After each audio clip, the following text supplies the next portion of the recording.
it was here in Congress, si Undersecretary Pangiliban was caught saying that it was Marcos who ordered the importation of 440,000 tons of sugar without a sugar order. Sabi niya, let's do it ourselves. Inamin po ito ni Pangiliban. Kung tinanong siya ni Risa, dinidiktik siya ni Risa Ontiveros, ni Pimentel, at ni Tolentino. Nandito po ang conversation nila. Ito po, ang exchanges nila. Sabi ni Pangiliban, ang sabi ni Presidente, let's do it ourselves. Anong ibig sabihin na let's do it ourselves? Sila. Walang sinusunod na regulasyon. Ang regulasyon kasi, bago ka makapag-import, you have a sugar order. Ito. There was no bidding. Hindi, ang matindi nito, pumili lang siya ng 3 sa 30 o 40. Pinili niya yung 3, All Asian Counter Trade. Si Iscalel, kaibigan niya yan. Yung Sokdem Philippines na kinwestiyon ni Risa na walang pera. At itong Edison Lee, marketing. Bakit pipiliin mo lang yung 3? When there are more qualified. Nakipag-meeting pa si Marcos, mayroon tayong picture na nag-meeting si Marcos with his only 3 trainers in Malacanang. So this is graft and corruption, mga kababayan, giving undue advantage and warranted benefits to these 3 traders over others who are more qualified. Pinili niya without the benefit of the bidding, at the same time, walang sugar order. Tapos, pag dumating na yung kargamento, saka na lang nila nilalakad yung sugar order after the fact. So he has already committed the crime of graft and corruption. And also betrayal of public trust because he has reneged on his duty under his oath of office. That he will execute the laws. Faithfully, hindi niya in-execute kasi siya mismo ang gumawa ng violation of law. Ito naman, to favor his campaign crony, nung binili ni Rason yung Shell, una-una binenta yung, alam niyo itong Malampaya, ang laking pera na kinikita ng gobyerno. Maski 5% lang ang share natin. Kasi 45% is owned by Chevron, 45% is owned by Shell. I should know this because naging chairman ako dyan sa kumpanya niyan, yung PNOCEC. So, maki-expire yung service contract 38 ng 2024. Dapat sana, para kumita ang gobyerno, nilibid yun. Nahanap ng bagong bidder para mapasok ang pera. Ang ginawa nila, binigay kay Rason yung share. Binigay kay Odena yung Chevron. Pero ngayon, si Rason na lahat ang may-ari. Pero ang masama at masakla, walang bidding, wala lahat, in-extend for another 15 years, mga kababayan, yung kontrata unilaterally by Marcos. Can you imagine? So, that is giving an unwarranted benefits to Rason, yung kanyang prime company. So, this is graft and corruption in a real sense. Kasi wala namang sinasabi ng karamihan that could have benefited the people kung ang gobyerno na mismo ang nag-take over. Kasi pag expired ng 2024, mayroon tayong right of first refusal over Malampaya. Pero we squandered the power of the government at binigay natin sa crony. And that is also cronyism. Lastly, ito po, narinig naman siguro ninyo sa mga media, masyadong hot na hot si Toby Chanco. Sinasabi niya, nag-meeting kami ni Marcos, ni Romualdez, ako. I was I was surprised, bakit nakasama ko, dapat silang dalawa lang. Sinabi daw ni Marcos, Martin, sobra-sobra na ba yung maraming bahay sa Forbes? Sobra-sobra na ba yung maraming Ferrari at mga airplanes? Sobra na ba ang kain mo ng kabyar? Ha? Ito sabi niya, kayo ni Salte, ko, sobra na kayo, kinukuha niyo lahat ng pondo. Alam mo, Martin, wala akong natatanggap dyan. Diyan kuha din. Okay.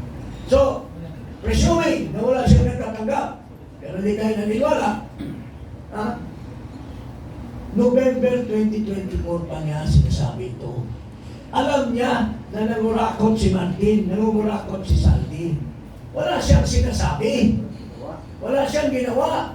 Ikaw, Presidente, you have the duty to report to the NBI, to the Department of Justice, iimbestiga at itatanggal niya ito. Ha? Bakit naghintay pa siya doon sa zona niya? At mahiya kayo. Dapat hindi na siya nagsabi mahiya kasi pinadekwat na sana niya si Martin. Pinadekwat na sana niya si Martin at saka si Sandy. So, that is obstruction of justice. He did not report a crime committed when he knew all along that Martin and Sandy were committing a crime. And this is also a betrayal of public trust. He reneged on his duty under the Constitution, yung kanyang oath of office, that he should execute the laws here. He hide the law. Tapos, recently, nagpa-interview siya. Tinanong siya, Sir, ano na bang sitwasyon kay Martin Romualdez? No, I didn't see any basis against Martin Romualdez. Nagsisinungaling na naman siya. Wala daw finding sa isip. Alam na nga niya. Pinagalitan na nga niya dahil nagnakaw. Tapos ngayon sasabihin mo, kasinungalingan. So, that's betrayal of public trust, mga kababayan. Okay, one of the highlights of the impeachment complaint is also the incident with former President Rodrigo Duterte. And to discuss that is our former General and Lawyer, Attorney Virgilio Garcia. Salamat po. Tapusin ko lang yung sinasabi ko kanina tungkol sa grave national security concern, yung mental health ng Pangulo. Kasi kailangan tayo makasiguro na matino ang pag-iisip ng ating Pangulo at siya ay gagawa ng tamang desisyon sa panahon ng pangangailangan. That he is going to make the right decision, that he will stay there and decide that our all, sa kabutihan natin lahat. Okay. Yung pangyayari sa na-assign sa akin na i-discuss is yung nangyari sa airport. No? Una muna, paalam natin sa mga kababayan natin, mga OFW, yung pagka kayo ay nangangailangan ng tulong sa ating gobyerno habang kayo ay nasa ibang bansa, iyan po ay hindi kusang loob, hindi kumbaga parang papogi nila na kayo tinutulungan nila at tatanawin ninyong utang na loob. Yan po ay obligasyon ng ating gobyerno na kayo ay tulungan. At dito po sa pagkakataong ito, the reverse happened. Ano po? Yung nasa labas, tutulungan ka. Napapansin niyo yung mga nakukulong, yung mga pupupagod-pagod ng ulo. We make representations with the government because our government must be able to protect our citizens in other countries para yung sila naman ay maproteksyon na natin sa kapangyarihan ng gobyerno kung saan silang bansa nandoon. Okay, so that is the prime duty of government is to serve and protect the people. We will give flesh to this constitutional provision doon sa nangyari noong March 11, 2025? Oh, sa airport. No? So, it doesn't matter, hindi personality driven, kundi ito ay obligasyon ng ating gobyerno na kailangan gampanan. Kaya sinasabi namin, sinasakdan namin ang Pangulo ng Pilipinas, si Ferdinand Romualdez Marcos Jr., ng paglabag sa saligang batas, ng pagbigo sa tiwala ng taong bayan, at ang paglabag sa batas. Ayan. Noong March 11, man? March 11, 2025. Sa airport, inaresto si Pangulong Duterte. Hindi siya napagbigyan na matulungan ng kanyang abogado. He was denied legal representation. Yung isang abogado nga niya, hinangka pa, inalis doon, you know? So, it's all in the complaint, yung narration of facts. No? But we all witness this, so I don't have to parang sabihin. Ang gusto ko lang klaruhin is ang sinasabi nila, ang basihan nila sa pag-aresto is yung sinasabi nilang ICC warrant of arrest.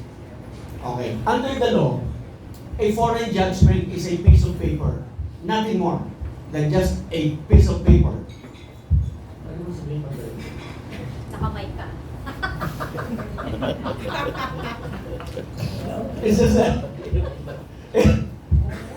It's just a mere scrap of paper. It's nothing, it's worthless unless this is recognized by our local court. Kaya ang sinasabi, dapat, kung totoong merong warrant of arrest, dapat dinaan muna sa korte. Regional trial court po ang mayroong jurisdiction to hear this kind of complaints. Dapat dinala siya sa korte at doon siya pinaharap para patunayan, unang-una, na yung ICC warrant, assuming that it was issued, it was issued by a competent court. Competent na hindi lang korte, it has to be issued by a competent court, a court that has jurisdiction to issue the warrant. Alright?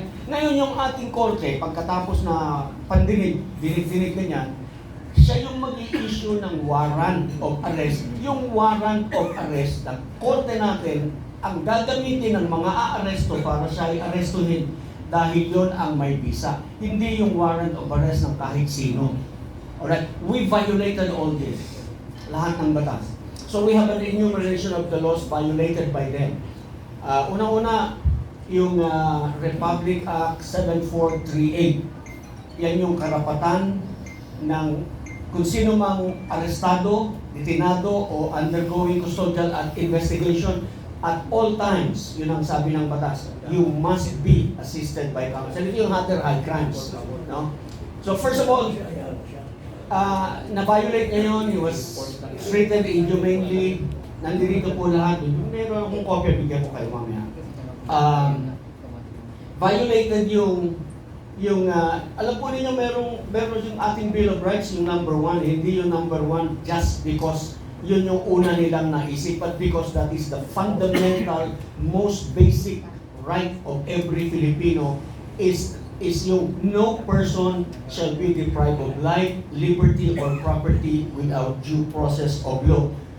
Nor shall anybody be denied the equal protection of law. Kaya po yan number 1, yan yung talagang number 1. Hindi yan yung nag-aksidente lamang na nailagay na number 1. This was violated. Yung kanyang liberty. Hindi siya nabigyan ng due process. No? Ngayon, bakit sinasabi natin si Presidente ang may kasalanan ng lahat ng ito kahit wala siya doon sa airport? Because he is the head of the executive department. And under Article 7, Section 1, he is the head of the executive department and he is the one in charge of making sure that all laws are executed properly. Alright? So, ngayon ang masaklap dito, ang masaklap dito hindi yung Pilipinong nasa labas na hindi mo tinulungan. Ang masaklap dito, yung Pilipinong nasa Pilipinas, pinadala mo sa ibang bansa kahit wala kang obligasyong ipadala yung taong yun sa ibang bansa at pagkatapos iniwanan mo doon without any aid or assistance from the Philippine government. That makes matters worse. This, to us, is culpable violation of the Constitution. This, to us, is betrayal of public trust. And the crimes that they committed are all high crimes. Yung punishable by death, yung kidnapping, actually kidnapping lang tinatawag para maunawaan ng lahat. Pero actually, the crime committed is serious illegal detention, which is punishable by reclusion perpetua to death. And that makes it a very high crime, similar to treason, bribery, plunder. Yan. Dapat matanggal na, ano? Malupit po yung mga crimes committed. Ito pa, para kay General Torre. General Torre, My friend. you violated Republic Act 7438, ang penalty po doon, mababa lang ang multa, 6,000 pesos lang. Yung pero may imprisonment, not less than 8 years, not more than 10 years. Pero ang pinakamaganda po, merong naka-attach na penalty na perpetual absolute disqualification from holding public office. In other words, once you are convicted, wala ka na pong retirement pay. Okay. Salamat po. Thank you, General Garcia.